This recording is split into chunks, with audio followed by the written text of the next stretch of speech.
So eclipses are an astronomical event involving objects casting shadows on one another. Astronomical means in space. There are two main types of eclipses. We have solar eclipses and lunar eclipses. Solar eclipses occur when the moon casts a shadow on the Earth, and lunar eclipses occur when the Earth casts a shadow on the moon. To help you figure that out, you need to figure out which celestial object is getting darkened. If it's the sun that's getting darker, then that means it's a solar eclipse. If it's the moon that's getting darker, that is a lunar eclipse. So solar eclipses occur when the moon passes between the sun and the Earth. Lunar eclipses occur when the Earth is located between the sun and the moon. Eclipses only occur when the sun and Earth and moon are aligned. This alignment is called syzygy. So syzygy is not a word you need to know. It is a bonus word. The geometry of the sun and the earth and the moon aligning in syzygy repeats in a predictable pattern. So it's that cyclic pattern that we talked about before. Another cyclic pattern is the phases of the moon. Can eclipses be predicted? Absolutely yes, eclipses can be predicted.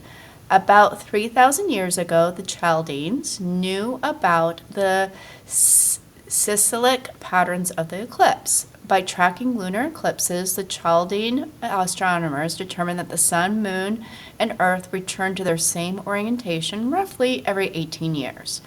So that solar eclipse that we experienced last April, we will have another one in this area in about 18 years. This cycle is called the Saros cycle, which also works for tracking solar eclipses. So every 18 years, the same pattern of eclipses are seen with a predictable shift in locations. We know now precisely how long it takes for one Saros cycle. It is 18 years, 11 days, and 8 hours. Because of this, solar and lunar eclipses can be predicted decades, even centuries in advance. So let's take a look at this.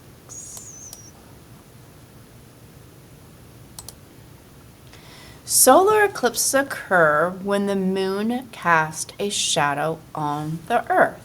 And if you take a look, here's the shadow right here.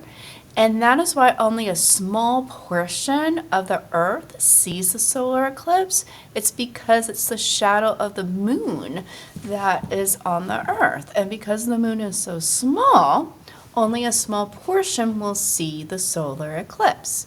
That is why here at Dennis Yarmouth this past April, you guys saw a partial eclipse. To see the full eclipse, you had to go up to Maine. A solar eclipse can only occur during a new moon cycle because the moon has to be between the Earth and the sun. A solar eclipse does not occur every new moon, and a lunar eclipse does not occur every full moon because the moon's orbital path is tilted by about 5%, or 5 degrees, excuse me.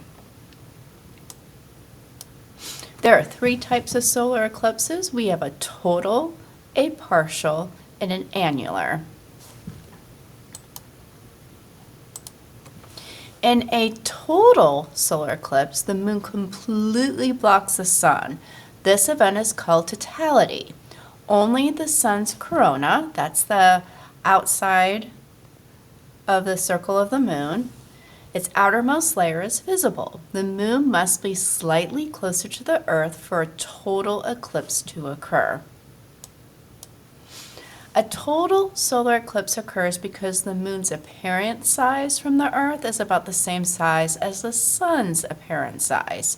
A total solar eclipse allows astronomers to study the sun's outermost layer, the corona, which otherwise cannot be seen too well because the sun is so bright. So what I want you to do is I want you to take your fist. I want you to put it up at the clock and close one of your eyes.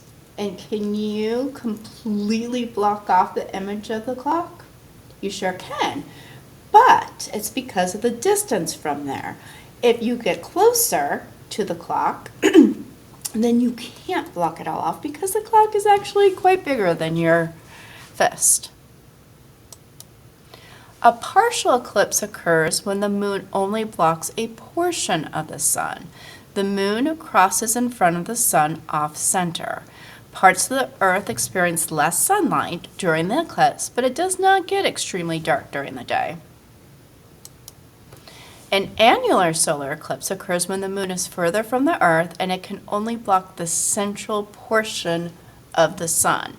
The outermost areas of the sun are more than just the corona are visible, but the majority of the sunlight is blocked. So you see the difference between this and the other one? It was like white light, and this it's like yellow light because we see more of the sun. Lunar eclipses occur when the moon passes through the Earth's shadow. So as we see it in the picture below, the moon gets in the Earth's shadow, and because the moon, everybody's looking at the moon, everybody can see the lunar eclipse when it occurs at night. Now, if it's during the day, they're on the wrong side to see it. A lunar eclipse occurs when during the full moon phase, in which the Earth is in between the sun and the moon. Normally, during a full moon, the moon is bright. When a lunar eclipse occurs, the moon will go from bright to dark and then back to bright as it passes through the Earth's shadow. Like solar eclipses, lunar eclipses can be partial or total. There are no annular lunar eclipses because the Earth's shadow is much larger than the moon's shadow.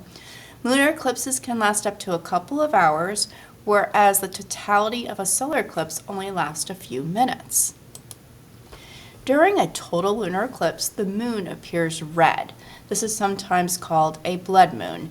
Different cultures had their own explanations for this phenomenon, but it is quite simple to explain using the science and the geometry of the Earth's shadow. If you were to stand on the moon's surface during a lunar eclipse, at first it would be very bright. Recall lunar eclipse occur during a full moon. Then you can see the Earth passing in front of the sun and it would get very dark. From your point of view, you would see thin red ring around the Earth. That is the Earth's atmosphere. There are no special precautions needed to view a lunar eclipse. Binoculars or a telescope will give you an even better view. Just get permission to view because the lunar eclipse will happen late at night.